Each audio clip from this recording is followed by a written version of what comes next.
Une production des éditions Turf et Casino Les Archives. Bonjour cher ami turfiste. Connaissez-vous Patrice Demouty, la bête noire du PMU des années 60? Donc je vous raconte l'histoire brièvement, avant de vous passer la vidéo. Dans les années 1960, un aristocrate normand, Patrice Demouty, était la bête noire du PMU, en réussissant à mettre en place un système quasi infaillible. Il amassera des sommes colossales en pariant sur les courses des chevaux, et s'adaptera toujours aux évolutions réglementaires opérées par le PMU. Finalement, celui que l'on a surnommé le prince des parieurs sera arrêté après avoir franchi les limites de la loi pour gagner un ultime tiercé. Découvrez l'histoire hors du commun de Patrice Demouty dans cette vidéo. N'oubliez pas de vous abonner et de liker. Merci infiniment. À bientôt. J'ai fait une étude à Janson de Sailly. Je vais faire par la suite l'école centrale. Je suis sorti de la promotion en 1943. Je vais me destiner au métier d'ingénieur, ce que je suis maintenant, ingénieur expert. J'ai donc un métier qui est extrêmement sérieux, et c'est ce point qui est très important pour moi, cette publicité qui a été faite sur mon nom, qui est scandaleuse, parce que les gens qui m'emploient ne voient pas d'un bon œil un monsieur qui joue aux courses, qui est simplement pour moi un passe-temps, et qui m'ennuie considérablement. Cette affaire, c'est que des personnes avaient joué un jeu identique, peut-être suivant mes conseils, puisqu'il y en a quelques-unes que je connais. Elles vont jouer suivant mes conseils, comme de nombreuses personnes le jouent. Je recevais 300 ou 400 coups de téléphone. Donc ça n'était que des pronostics en réalité. Conseil, oui, conseil de jeu, mon opinion sur la course, surtout si la course était valable à jouer. Alors cette course, qui est incriminée, le prix de Bordeaux, était extrêmement simple, puisque le favori est premier, le deuxième favori est deuxième, et le troisième est un cheval très en vue, qui était drivé par Jean-René Goujon, le crack de Vincennes. Donc pronostic facile, et pour moi difficile à jouer, parce qu'avec ma méthode de jeu, rapport trop faible pour le terrain que je couvre, n'est-ce pas? Quel est le motif de l'inculpation? Le motif de l'inculpation, il y a cette affaire à 9 ans. C'est assez difficile d'en parler. Mes avocats, le bâtonnier Bondou, qui s'occupe de mon affaire, verra le côté juridique de l'affaire, mais on parle de tentative d'escroquerie, ce qui est évidemment une plaisanterie, étant donné que l'escroquerie n'aurait pu se produire que dans deux cas. Si la course avait été truquée, ce qui n'est pas le cas puisque la course est parfaitement régulière, ou si les tickets avaient été surchargés, raturés, là résidait l'escroquerie. Donc l'escroquerie de gens qui jouent la même combinaison, c'est une vue de l'esprit. L'affaire du 9 décembre 1962 est sans doute l'un des premiers épisodes judiciaires qui vont opposer le PMU, Paris Mutuel Urbain, à Monsieur X. Monsieur X, Patrice Demouty. Patrice Demouty, c'est un homme sérieux qui fait tout très sérieusement. Cet ingénieur expert qui est sorti en 1943 dans les premiers de l'école centrale est un homme qui connaît bien le cheval.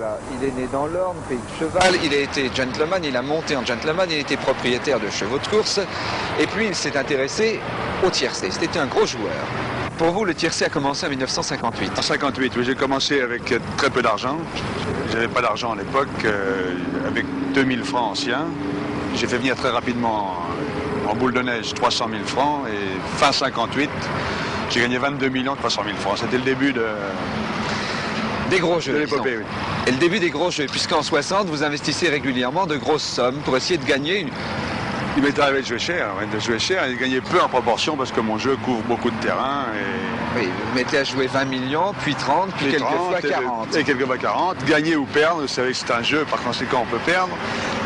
Et en 61 est arrivé l'épisode de mes jeux au PMU, puisque le PMU m'a demandé de jouer directement chez eux. C'était plus simple pour eux que vous alliez jouer au siège. Puis en juillet 61, j'ai gagné un coup utile à Granville. Ah oui, alors ça, racontez-le quand même. De jouer à Granville, j'étais... Un petit PMU en province. Un petit PMU de Granville. Vous avez joué 68 millions. C'est ça, ouais. Et vous avez touché 200 millions, quelque chose comme ça. Un peu plus. 200 en bénéfice. bénéfice. Ouais. Alors là, le PMU se dit, un monsieur qui peut investir de telles sommes peut également influer sur les arrivées des courses. Et alors, on essaie de modifier le règlement en fonction de vous. Déjà, vous aviez contribué à modifier le règlement. Le troisième volet, c'est un petit peu vous, ça. Le troisième volet des bordereaux. C'est un antivol, dirons-nous. Voilà, vous avez aidé à trouver un antivol. Vous demandiez à vous faire payer par chèque, toujours. Bien sûr, je ne me suis jamais caché. Bien. Et puis, à ce moment-là, alors on prend des arrêtés interdisant à un parieur de jouer plus de 25 fois la même combinaison. Ça, un parieur, sur un ticket. Sur un ticket. C'est là où vous faites une très belle opération le 1er janvier 62. Racontez-la. Avec une quarantaine d'amis, nous avons joué. Oui, parce que vous aviez des amis qui vous suivaient. Depuis déjà un an, j'avais des amis qui jouaient avec moi. Oui. Par question de commodité, je touchais pour tout le monde. Étant donné que c'est absolument légal, un ticket est au porteur. Et ça n'était pas interdit du tout. Ah non, le ticket est au porteur à tel point qu'on ne peut pas le toucher si on le perd. Et alors, nous avons gagné, je ne sais plus combien. Moi, je vais vous dire, vous avez gagné près d'un demi-milliard. Oui, ancien, ça. Toujours. 40, c'était pas mal. Oui. Et puis alors ensuite, vous allez me parler probablement du prix de Bordeaux maintenant. Oui, alors le règlement, le PMU a modifié le règlement, il a interdit, non pas par ticket comme ça l'était, mais par parieur. Un parieur n'avait plus le droit de jouer plus de 20 fois le même tiercé dans un certain ordre. Et alors il y a eu un tiercé de remplacement le 9 décembre, il faisait très froid, les sauteurs ne pouvaient plus courir, on fait un tiercé de remplacement à Vincennes. Un tiercé évident où il y avait 4 chevaux, 5 chevaux qui avaient une chance. Oui. Les deux grands favoris ont gagné, Goujon est 3e.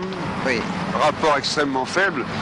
Mais racontez-nous comment c'est passé, car vos amis vous ont dit, toi ça ne t'intéresse pas, car le tiercé... Vous téléphonez comme toujours, des centaines de gens me téléphonent, comme maintenant des milliers m'écrivent, des centaines de milliers m'écrivent, puisque j'ai créé un journal qui s'appelle Le Meilleur. Ce journal a une réussite colossale. Vous y donnez vos pronostics? Je donne mes pronostics dans ce journal. Et vous les jouez, vos pronostics? Oui, je les joue un peu pour suivre mes amis.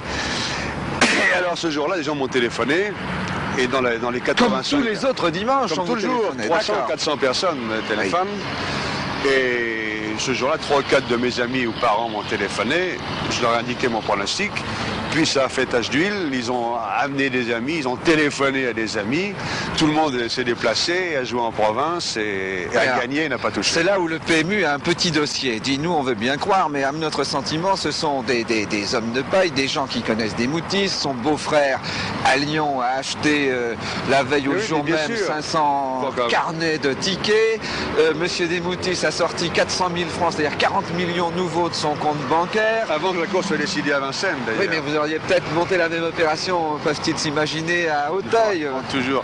Vous savez, je suis la bête noire, d'ailleurs.